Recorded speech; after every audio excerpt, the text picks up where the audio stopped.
What's good, people? It's your boy, Icarus Gray. And this is Gray Area Anime, the most wonderful podcast of your day. And we are back with another one. I said back with another one. Back with another one.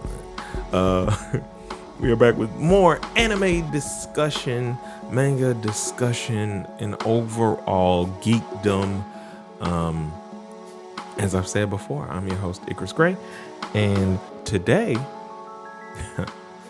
we continue one of my favorite series, the Teach Me Senpai series, which allows for my partner in most crimes, not all of them, but most of them, the one, the only Bible study girl, aka BSG, but over here, sometimes I call her Ree. Hi, people. It's your girl, Sarita, also known as Bible Study Girl. And you can go over to BibleStudyGirl.com right now if you want to, if you're in need of some inspirational messages. If you're having a bad day, you can go over there and read any of the number of blogs that I produce. You know, I've been coming over here to visit my brother for a long time, and I don't promote BibleStudyGirl.com. I probably should. So head on over there, guys. Yeah.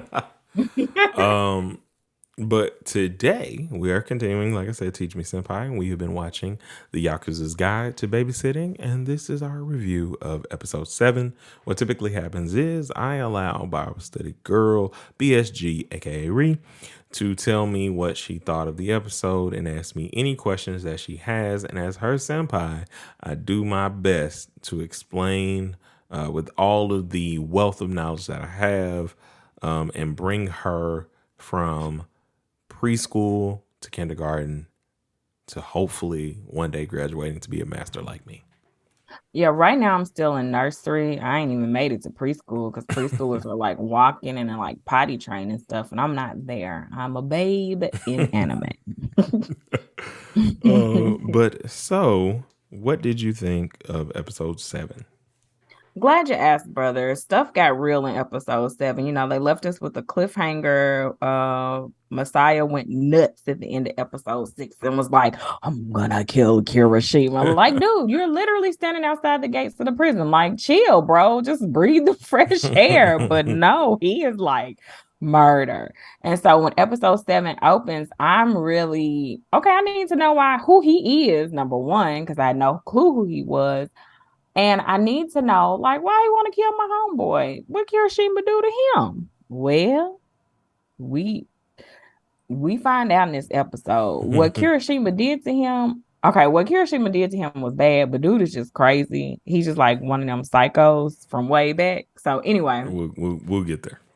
We'll get there. So he meets up. Apparently, he's in another crime family. So now that he's out of jail, he's like having a meeting with his boss or whatever, the boss of his family. Whose side note, we're going to get into that, I'm sure. The boss of his crime family is an idiot. Pure, unadulterated idiot. And what would you call the guy that is helping the boss, the first lieutenant or whatever? Yeah, that's his first lieutenant, yeah.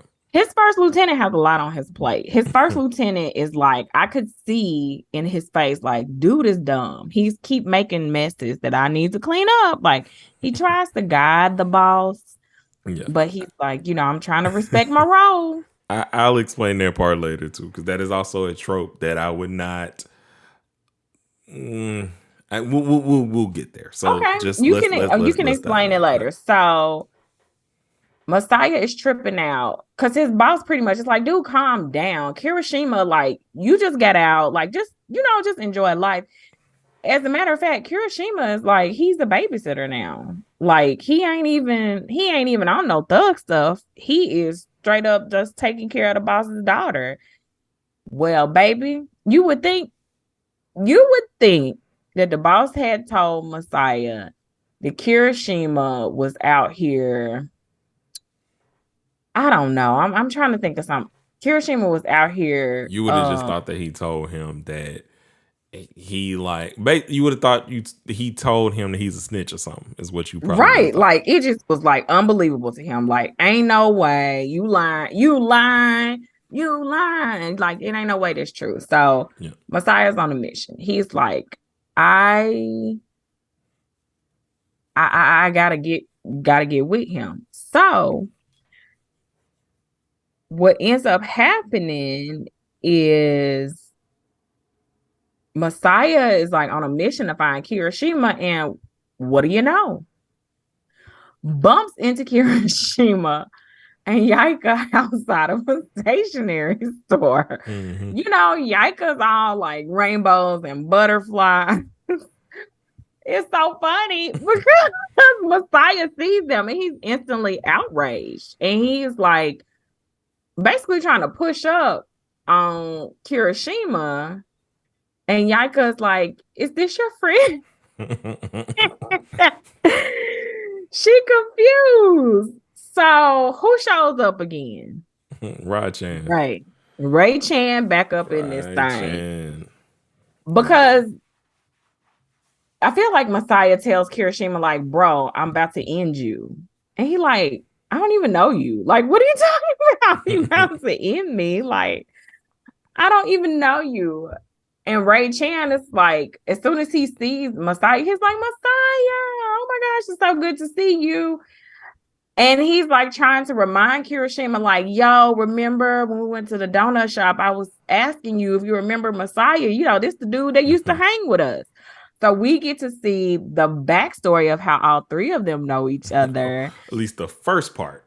Because it makes it seem a certain way that I'm glad that they kind of cleared up later.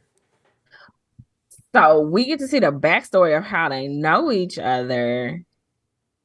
They all went to school together, middle school, basically. Yeah. They were all in middle school together. They were all outcasts. And that's how they ended up hanging with each other.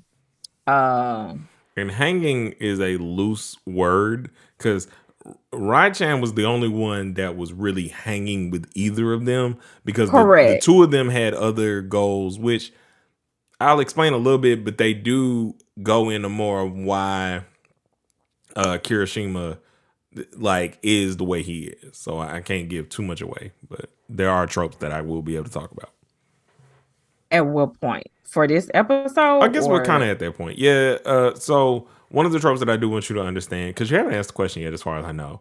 But one of the tropes is the battle crazed person that like always goes around and wants to fight the strongest person. It's like this delinquent behavior.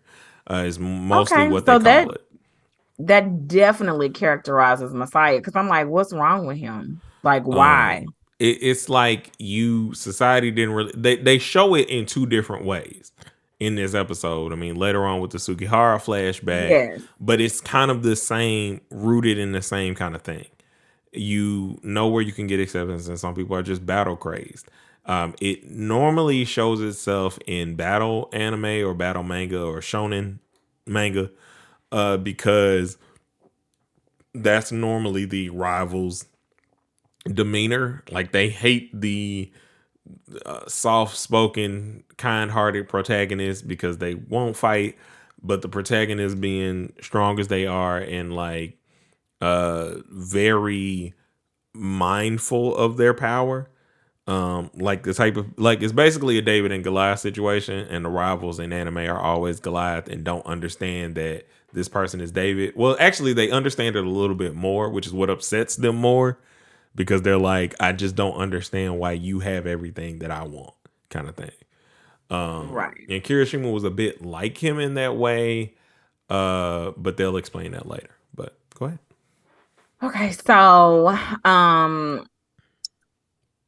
we kind of get their different characteristics. Ray, is it Ray Chan? You say Ray Chan or Rai Chan? Rai Chan. Mm-hmm. Rai Chan describes himself as the effeminate one. I can't remember how he described but he described each of them as to why they were not accepted by everybody else at school. Yeah. And so Messiah, like Joe said, has the battle craze trope. I couldn't understand it because Messiah, they're doing the flashback to when they were in middle school. Mm-hmm. So Messiah looks at Kirishima and he's like, I need to find, a worthy opponent, like the ultimate warrior, Yeah. basically.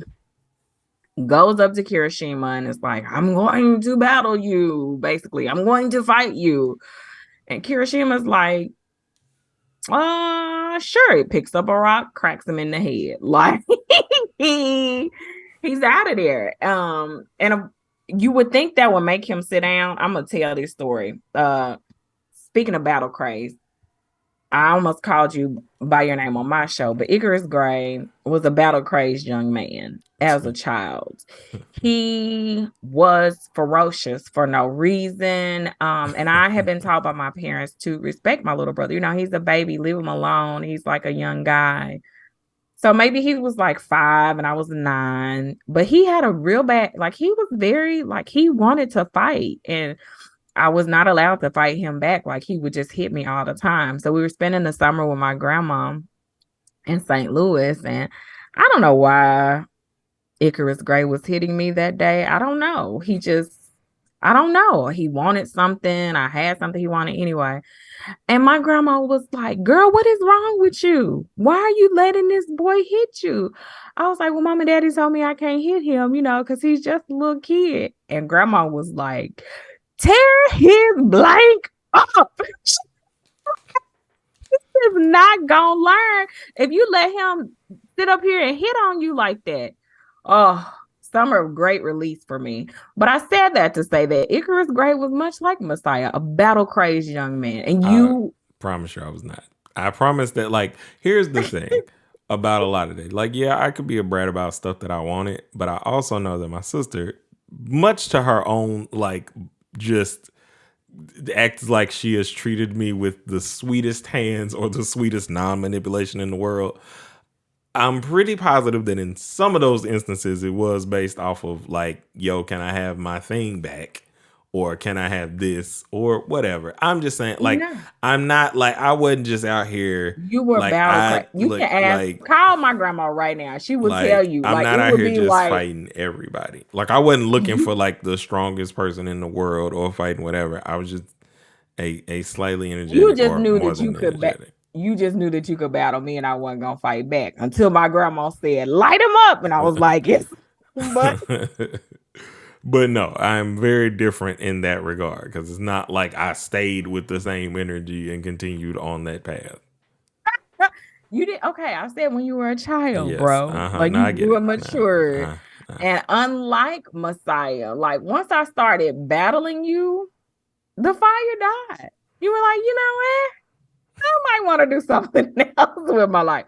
But Messiah, it just bubbled that energy up. He was ready to scrap. Like in his mind, he had found a worthy opponent.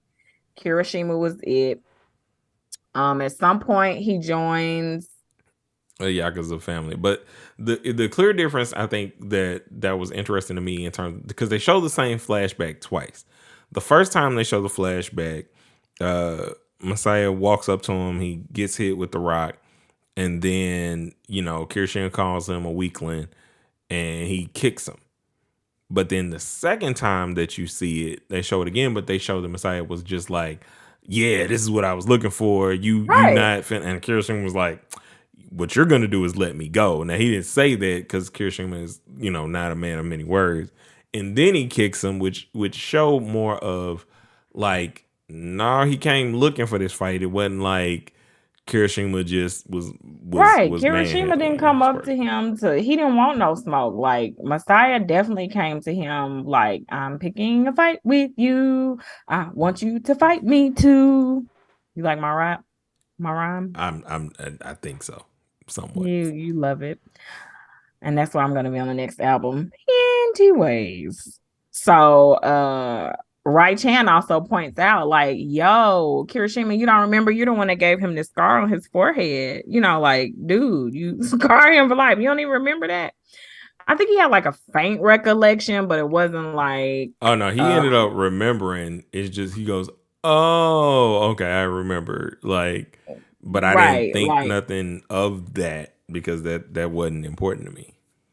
dude had been on Kirishima's mind. I mean, on Mas- Kirishima had been on Messiah's mind all them years, and for Kirishima, it's just like a fleeting memory. It's not something that stands out. So let's Hmm. flash back to this idiot boss. The first lieutenant is like, "Yo, don't Messiah seem a little out of control to you? Don't you think we need to like rein him in?" Because the boss was talking about how this is why I say the boss is an idiot and he's like not even aware of how inappropriate he is. So the boss tells a story about how uh Yaika's so cute. Matter of fact, he had asked Yaika's dad if he could have Yaika for a day because she's just so cute. And the lieutenant is looking at him like, "Yo, you really said that?" More like because the other core part of this is that they're in they have a working relationship, and I can't really think of they have an association with that. That's what they said. With the Sakuragi family, um, because you really don't want to be on the other side of them. Right. So, like, bro, why would you do that? Like, that's so inappropriate. Why would you say that? And the boss is just laughing, like, I don't think he liked it, and blah, blah, blah. Like, bro, you weird and you real dumb. So, anyway, Oh, so what I want to explain because they don't get back to him, they get back to him. So here's the thing I want to explain about the Yakuza bosses. So yeah, people can be dumb, but there's also this thing that they use in anime, like the oh, you look dumb, but you are still not to be played with. And I think of him as one of those characters because anybody that's a boss, there's something about them that put them in that boss position. So yeah, right. he is like dumb in that sense of like interactions or whatever the case may be, but uh he is probably somebody that is definitely about that action. I don't know if he comes from the same family as who they show at the end of the episode. I'm gonna get clarification on that later, or in later episodes we'll get actual clarification. Okay. So then we, okay. So I can't remember which order it happened, but We the in the second half of the episode we go to Sugihara going out to handle some business for Kirishima. right, because Kirishima is unable to attend, but we get a glimpse of his backstory. And that's after the business meeting. So It's to end after up the the meeting. yeah, so it's after the meeting. So before that, the to end the thing with Messiah, the boss and the lieutenant go and pick him up and apologize for any trouble that he's caused or whatever. While they're on the street outside the stationery store, I guess Yeah, the lieutenant has gotten through to the boss, like, yeah, we need to go get him. And yeah. so they drag him into the car because he is going like nuts. Really, I'm what am you? Anyway, And so they fast forward to that. We're at the halfway point of the episode now. They do the halfway cut ins and cut out, which is also a thing that is also very prevalent, is because they know that they're going to have their commercial breaks. So even when you're watching things without commercial breaks, they're still, you'll know in that's the all anime halfway is point. the halfway point. You Because, know, I guess I should have asked a question about that, and it's been burning in my mind. I think anytime something pops up, I should, but like it's hard to yeah, like make notes because like I'm having to read yeah, and then like trying to scribble out my question real quick. But that is a yeah. question I had. Like, why do they cut it off like in the middle and do like these dun dun dun dun? Yeah, Anyway, that's the commercial break that we obviously don't have to deal with because we're watching it on the streaming services now. But they right. are So still uh very very centric to uh um the TV and TV watchers and when they're watching. We get um the subbed version either the same day simulcast, that they have teams and stuff, whether it's Crunchyroll or Hulu or Netflix or wherever they're. It's a lot better than what it used to be. Cool. So I love, Sugihara has been quite goofy and emotional throughout the course of this series. So I was excited to really get to see his backstory and see where he comes from. Basically, he's like a disappointment to his parents. The one thing he's great at is stealing, and that makes him feel good about himself. It makes him, it gains him friends. Um, and that's like really his self-esteem boost, like stealing, boosting the best things. Well, he steals and steals and steals, and then he steals from the wrong lady. It's a little old lady who owns like an antique shop, and it's one of his favorite places to go because she's quite often sleeping. So he goes in there with the intent to steal, and who's in there? Kirishima. So I'm assuming the antique store is part of their turf. Not even so much a part of their turf, but a place that the boss likes to go because he does like antique things. Right. And they just be knowing who's like around. This is the shop we go to sometimes, and therefore, like, it could be considered their turf, but they're not the type of Yakuza that like that they're extorting people. Right. So I was saying their turf more like this is our neighborhood. Don't come around here causing trouble to our people. Not like they're making money off of it, but I felt like he was trying to protect the lady.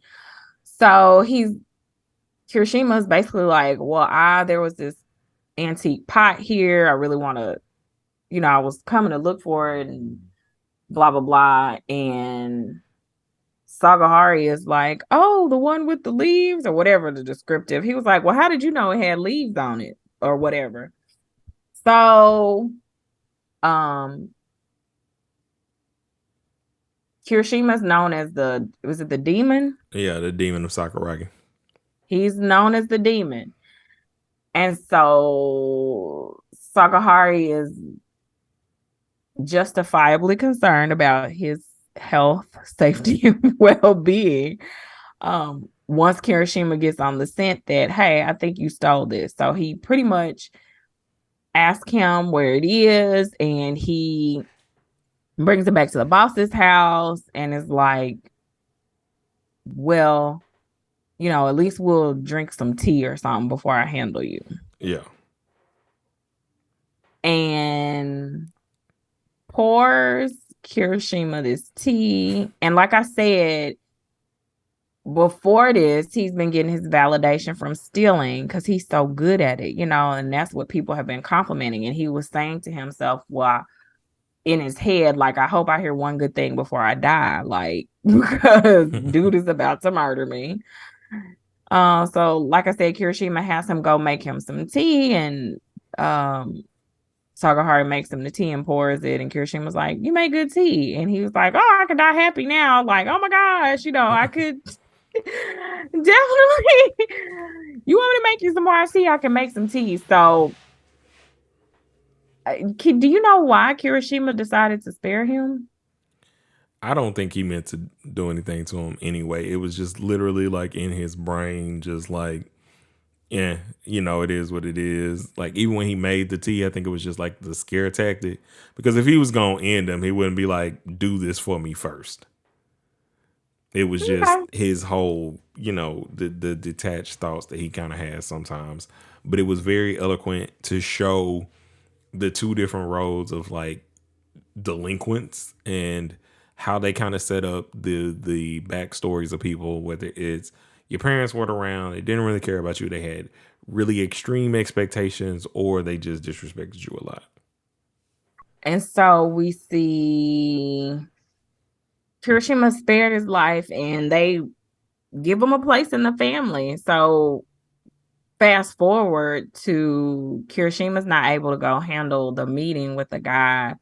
Pretty much he tells Sakahari, like, everything is in place. All you got to do is to set everything up pretty much. And was that guy not the governor?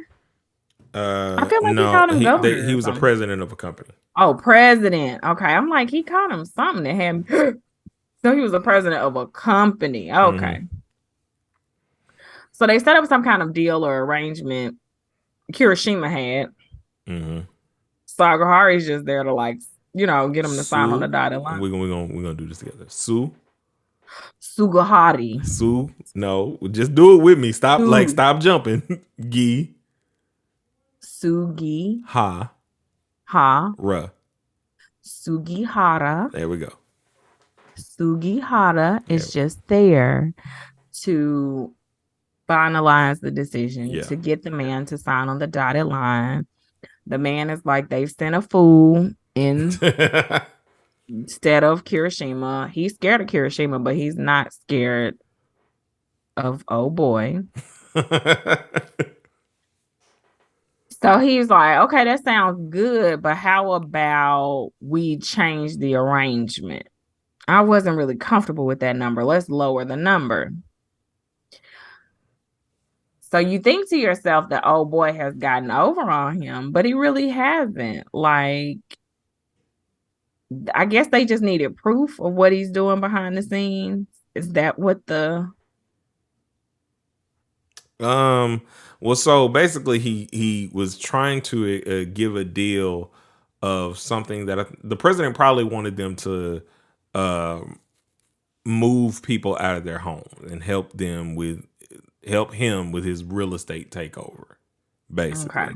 And they had no proof that that's what he was doing, and so they needed to get Got the it. proof that he was doing all kinds of bad stuff to people in their territory. Damn.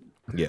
Which is another reason that made me feel like Kirishima's presence in that store was because they cared about the people of the community. That's another thing that made me believe that it wasn't about necessarily like we are getting money from your property, but like Yeah. this is our community. Like, Yeah. you ain't finna So mess up our community. they run more like an old, or how the old Italian mafias used to run, or even how like the Black Panthers ran, in the sense that it's like it's about the community and the betterment of the community. It's not about extortion and taking people's money. Like, the people that are around, we want them to do good. We don't want drug dealers and all this stuff in our neighborhoods. If we go into that area, we do it outside of our neighborhoods and outside of we don't want anything negatively influencing the community, because the community is the lifeblood of what it is that we're doing. Right. But the president was like I said, he was very surprised the fact that he's like, it wasn't a real deal anyway. We just needed the proof. And so it really didn't matter what numbers you threw out today, bro. Like, we got you. Did he unalive that man? No, you see that like you see it later. Like, now, Like, he's in the car. yeah, and Yeah. then you might now later on Because he threatened to unalive that man. He was he like, I did. could any final words before I hang you out this window. And then not Messiah, but Mashiro later on probably does unalive that man. Okay. But Sugihara did not, because that ain't Okay. Sugihara's bag. And it was also explained by Ray Chan, I think. Yeah, I think it was by Ray Chan later on I thought you about said repeat after me. Rai Right. Chan, my bad. I get caught up in it too. I'm not dismissed from this, but sometimes if I don't hear the names often, I mess up on them. Right. Kirishima and Yaika is very easy for me. But so they were explaining, or he was explaining, where Sugihara came from in regards to, like, he had a smaller group of folks that he ran with in terms of his deaths, and he did not lose fights. Like, he wasn't no pushover. It's just Kirishima is that guy. And Right. he's the type of person who is perfect under Kirishima. He is. Because he can handle his business. Yeah. He has more compassion, but he can handle his business. He's definitely much more emotive. But it was a good episode. It gave me a Yeah, lot of backstory and context, and it's kind of filling in the lives of these characters, the yeah. things that make them who they are today. So I liked it. It moved the plot forward. And then I think the biggest thing is kind of seeing Mashiro finally make a move, because you've seen him kind of like do things and kind of like be watching, but kind of noticing that he got something in his head that he's planning. He's trying to get like information, in taking out that president of that company. He's like, I Right. mean, I gotta take you out because I mean, you give me the information I need, but I don't really need my boss finding out about what I'm Right. doing. And we don't know what he's doing yet, but we can almost but guarantee, it's going to involve Kirishima in some way, shape, form, or fashion. Um, and we'll just kind of see what that is. Which leads to a whole nother trope, which is it's kind of funny where that trope leads when we get to that point. We'll see if Yeah, I'll be able to pick out the trope. How about that? I am yeah, yet but a babe yeah. We'll see. You in have seen anime. it. You have seen it. It's just another version of it. So that's your hint for the week, and then we'll see once we get there if you get what that trope is. But To be yeah, continued. they did a lot of great things in this episode. I think they built upon a lot of really the principles I see of slice of life, which is a really good backstory, something that makes you connect, that makes you feel for the person. It's kind of a shonen backstory because shonen backstories are normally meant to, um, they're kind of like Batman. So you know that Bruce Wayne's parents were murdered in a tragic way, and so he decides to become Batman with the money that he has or whatever. In anime, they use this trope a lot, or just use the traumatic experience of something happening to somebody, like they're an orphan child or didn't get enough love in the home, and then therefore they're doing what they can to work out of that, or they got love at home and just didn't have parents, like all kinds of stuff. Like Yaika could become a shonen protagonist given what's going on with her mom. Like Right. it's but the slice of life aspect of it is when they go in depth about those emotions and don't just make it a starting point to the protagonist superhero, fighting people or whatever.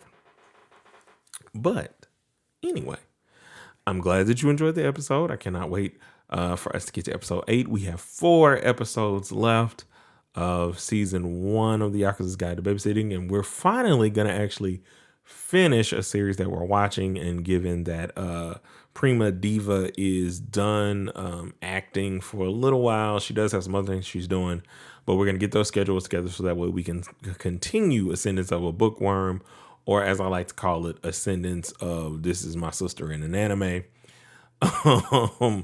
and her bookworm needs. So hopefully you will join us for that.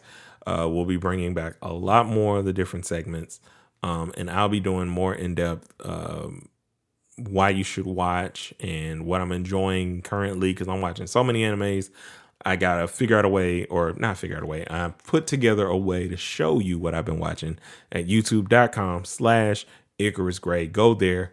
All the links to the socials are down in the description, so make sure you hit me up on all of those. I do respond. And we'll see you guys on the next one. A 1 and a 2 and a peace.